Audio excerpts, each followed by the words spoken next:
Hello everyone guys, this is Tech Flash and this is my first video for this channel.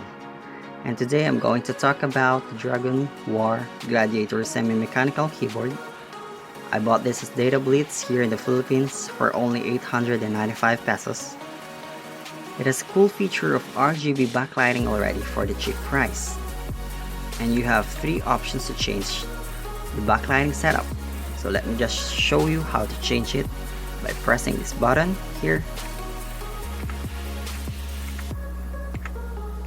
and you can also have the breathing effect of backlighting by pressing this button FN and this button again.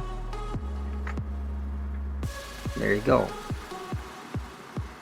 So far this product is worth the price.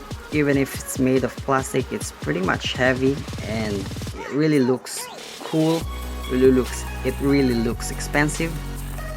However, if you touch it, you can feel the plastic material. But of course, you get what you paid for, right? So I hope you enjoyed the video, guys. Please like if you like the video, dislike if you don't like it. Please subscribe. It would really help me a lot to do more product reviews. So that's it for today. Take care, guys. Bye.